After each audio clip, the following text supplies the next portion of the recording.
Video games are big, like $155 billion big. It's estimated that 26% of the world's population are gamers, in one way or another. I think this includes Candy Crush, but it still counts. So if you're one of these quarter of humans, or your boyfriend or girlfriend is, you or they might want a super sweet gaming room to relax and grind out some levels in. Depending on budget and space, a gaming room can have so many different things. What about a LAN station for multiplayer PC gaming? Audio treatment so that you can blast your sound and make your hair fly back. Storage for all your Funko Pop dolls and one-of-a-kind action figures, which cost you $200 when you were way too tired to make good decisions. Oddly specific, I know.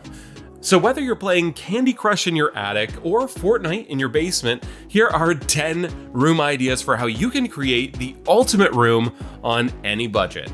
Hey guys, I'm Gray for Nerdy Ape Gaming, and before I get into the list, I would really like it if you would Candy Crush that like button and celebrate your battle royale by attacking that sub button right there. And hey, why not see if the bell works? Could be fun. Let's jump right into the video.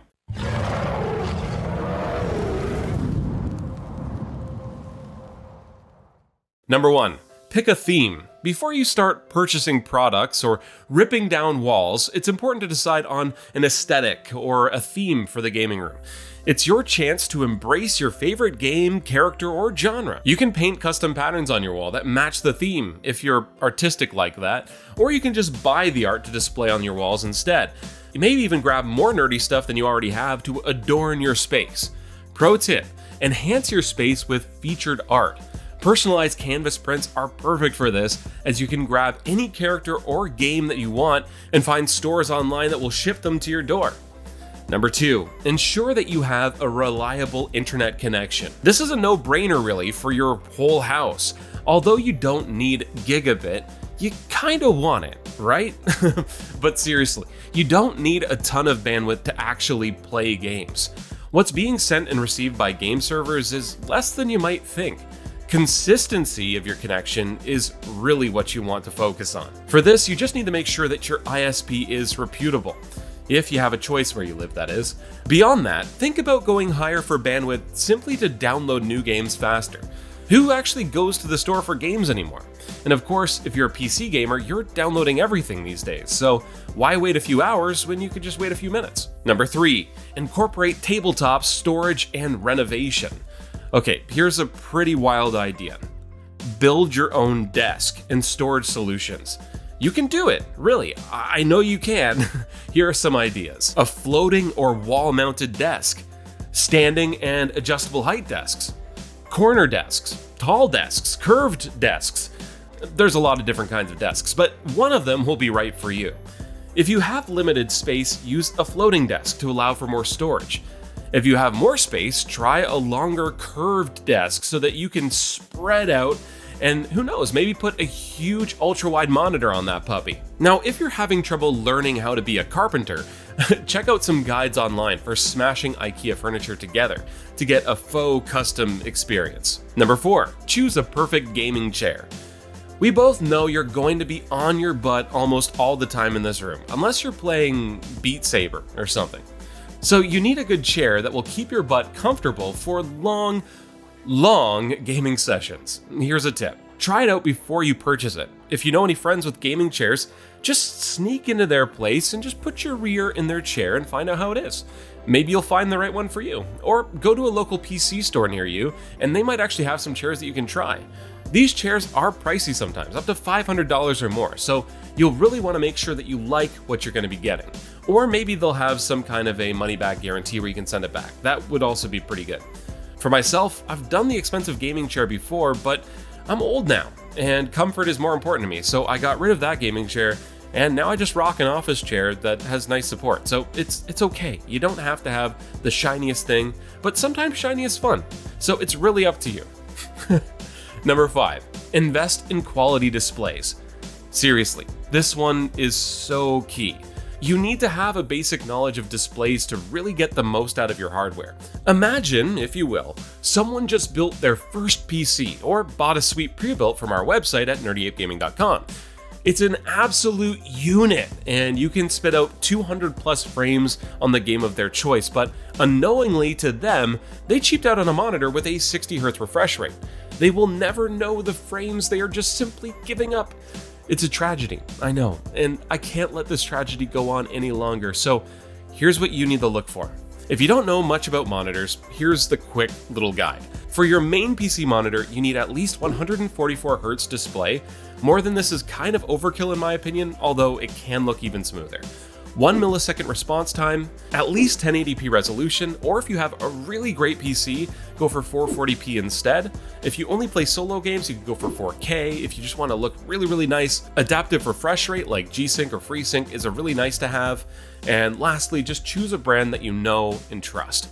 Those are the key things to look for, but if you are not super sure, there is way more info online if you want to get deeper into this specific rabbit hole. Number 6, craft your ultimate hardware setup. Here's the real reason to even step foot in this room in the first place. This can be simple or complicated depending on what you're here to do. So if you're a console gamer, this is the really easy step.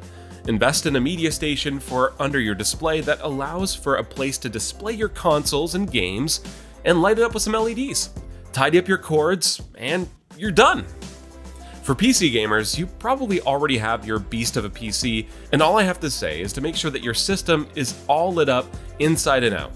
Tidy up your cords, cable manage inside and outside the PC, invest in a case with a nice big window or just a tempered glass panel on the front, and face it out towards the room so everybody can look at your beautiful components. But if you don't have a PC yet and you're looking to get into the clearly superior way to game, then do not fear. Head to nerdapegaming.com where we have mountains of pre-built and components to get started.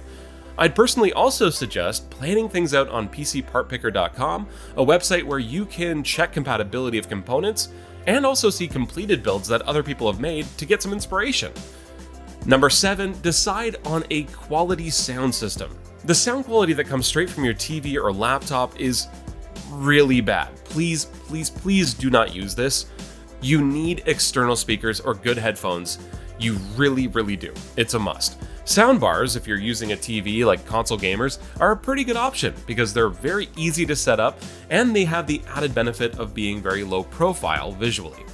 Bookshelf speakers can be used with the soundbar to get even more sound, and if you're building this gaming cave in your parents' basement, probably skip this next step, which is floor standing speakers. These are usually large and expensive speakers with a powerful full sound. Really, this is for audiophiles who know what they're doing. There's lots of info online about this if you want to go into an enormous, almost cavernous audio rabbit hole. Lastly, get some good headphones. The Turtle Beaches from 2010 that you're holding together with duct tape just aren't gonna cut it. You can get some decent standalone headphones for great sound localization on our website, and as an added benefit, while you're using your new headphones, you will probably say this phrase, "Where did I even die from?" a little bit less often. Number 8, add soundproofing to your gaming room. This one is near and dear to my heart. You may think that this is simply to keep sound out from the noisy road outside, or to keep sound in to stop annoying your roommates, but it's more than that. There are 2 parts to this: soundproofing, which is keeping the sound in and out, and sound treatment, which is where you change the sound profile of your room to be less resonant and reflective in order to cut down on the reverb. For soundproofing, the only real way to do this is from the building of the room itself. The insulation layer inside the walls needs to be thick acoustic foam board or rock wool or a combination. For sound treatment, you can build some super sweet panels, bit of wood on the outside, that rock wool acoustic foam I was just talking about on the inside to insulate, and then you just get some canvas to cover them up. Staple it up and you're done. You can even use these as art pieces by ordering some custom art canvases online to use to upholster these. You may need to get a bit crafty for that, but I know you have it in you. Number 9, stock up on gaming room accessories. This tip was supposed to be about peripherals, which, don't get me wrong, are super duper important. We have tons to fit any budget, and if you poke around, I'm sure you'll find what you're looking for. And because you're going for aesthetics here, make sure that they're lit up with RGB. Anyways, what I wanted to add here was snacks. Why not? This is your gaming room. You need to have some snacks nearby, so make sure you're stocked up with water and celery, or Mountain Dew and Doritos, whatever you prefer. Number 10, add lighting. So many steps up to this point mention lighting in some way or another, but it can't be overstated that lighting sets the mood in your gaming room. LEDs are going to be built into everything basically, and I have even mentioned you should have it illuminating your console shelf and maybe your anime figures too. You can get colored lights for your room too and connect them up with an app, and then you'll get the whole room glowing with the color of your choice. And if you're streaming, this is doubly important as you want to give your stream room that special flair. You'll need lights to light you up on camera, lights around you on your tech to put a smile on your face, and I'd suggest practical lights in the background as well, like something like a little cactus or a Mario, something that you can find online to just add a little bit of interest to your scene. So that's it. If you followed these steps, you're well on your way to a slick gaming room. And hey, if any of these gave you some inspiration, let us know down below what you're going to change in your room. We had a blast making this, and I hope you enjoyed watching it too. You can renovate the like button and take a sledgehammer to the subscribe button. We'll see you in the next one. Gray for Nerdy Ape Gaming, out.